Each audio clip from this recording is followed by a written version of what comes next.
মোহতারাম, আপনার কাছে জানতে চাচ্ছি কোন কোন আমলে হায়াত বাড়ে এবং যে আমলগুলোর কারণে হায়াত কমে যায়, মানে যে পাপগুলোর কারণে, এগুলোর ব্যাপারে আপনার কাছে জানতে চাচ্ছি। দেখেন, স্পেসিফিক এই হায়াত বাড়া বলতে হায়াতের বারাকাকে বোঝানো হয়।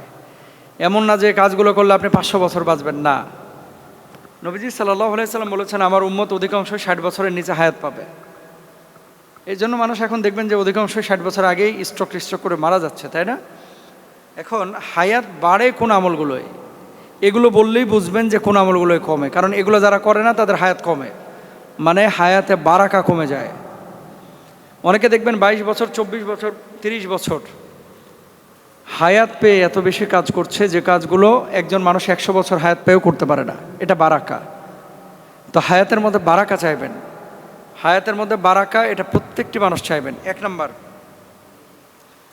ফাইদা জা আজালুহুম লা ইস্তাখিরুনা সাআতা ওয়া লা ইস্তাকদিমুন, যখন তাদের নির্ধারিত সময় এসে যাবে তখন তারা এক মুহূর্তও পিছাতেও পারবে না, আবার আগাইতেও পারবে না। মানে আল্লাহ যখন ইশারা করবে তখন দুনিয়া থেকে চলে যেতে হবে। যদি হায়াত বাড়াইতে চান, মান আহাব্বা আইয়ুবসাতা লাহু ফি রিজকিহি ওয়া ইয়ানসাউ লাহু ফি আসারিহি ফালিয়াসিল রাহিমা, যে ব্যক্তি হায়াত বাড়াইতে চায়, প্রশস্ত করতে চায়, সে যেন আত্মীয়তার সম্পর্ক রক্ষা করে চলে। 1 নম্বর, আত্মীয়তার সম্পর্ক রক্ষা করতে হবে। 2 নম্বর, ওমান ইয়াত্তাকিল্লাহ ইয়াজআল লাহু মাখরাজা ওয়া ইয়ারযুকহু মিন হাইথু লা ইয়াহতাসিব, যে ব্যক্তি আল্লাহকে ভয় করবে, আল্লাহ তাআলা তার জন্য উত্তরণের পথ বের করে দেবেন, এমন স্থান থেকে রিজিক দিবেন যেটা সে কল্পনাও করতে পারবে না। 3 নম্বর, সাদাকাতুস সিররি তুতফিউ গদাবুর রব্বি ওয়া তাদফাউ মিতাতাস সু, গোপন সাদাকা আল্লাহর রাগ নিভিয়ে দেয় এবং খারাপ মৃত্যু দান করে। গোপন সাদাকা আল্লাহর রাগ নিভিয়ে দেয় এবং খারাপ মৃত্যু দূর করে, মানে খারাপ মৃত্যু থেকে তাকে রক্ষা করে।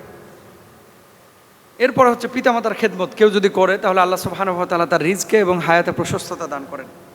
ওয়াবিল ওয়ালিদাইনি ইহসানা। এরপরে কোরআনুল কারিমে আছে, ফাকুলতু আস্তাগফিরু রাব্বাকুম, বেশি বেশি ইস্তিগফার করো।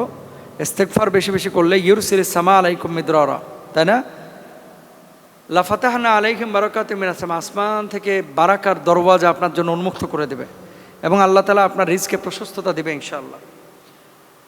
যে মানুষগুলো ফজরের নামাজের পরে ঘুমায়, এদের হায়াতের মধ্যে বারাকা থাকে না। এজন্য ফজরের নামাজের পরে ঘুমানো চেষ্টা করবেন না। ঘুমাবেন রাত্রে। রাতটাকে আল্লাহ তাআলা দিয়েছেন বিশ্রামের জন্য, ঘুমানোর জন্য, দিনকে দিয়েছেন কাজের জন্য। আপনার হায়াতটা কমায় দেয় কিন্তু চতুর্মুখী গুনাহ। এক শ্রেণীর মানুষ গুনাহ করেন আবার তওবা করেন, এটা আল্লাহ পছন্দ করেন যে ফিরে এসেছেন। আর এক শ্রেণীর মানুষ কন্টিনিউয়াস গুনাহ করছেন, গুনাহকে গুনাহই মনে করেন না, এদের হায়াত কমে যায়। জেনা ব্যভিচারের কারণে কিন্তু হায়াত কমে এবং হায়াতের প্রশস্ততা নষ্ট হয়। জেনা ব্যভিচার, যেগুলো জেনা করে এগুলো চেহারার মধ্যে আল্লাহ তাআলা ছাপ বসায় দেয়। দেখেন, এই জেনা করবেন না, ব্যভিচার করবেন না, বিয়ে করে ফেলেন। মদ, মাদক, নেশা এগুলো যারা করে, কুল্লু মুস্কিরিন হারাম, এদের হায়াত কমে যায়। আত্মীয়তার সম্পর্ক ছিন্ন করলে হায়াত কমে যায়। জুলুম অন্যায় করলে মানুষের উপরে, এগুলো হায়াত কমায় দেয়। নামাজ ত্যাগ করলে, ওয়ামুর আহলাকা বিসসালাত ওয়াসতাবির আলাইহা, নামাজ পড়েন প্রশস্ততা পাবেন, নামাজ ছাড়বেন প্রশস্ততা নষ্ট হয়ে যাবে। বেশি বেশি কোরআন তেলাওয়াত করেন।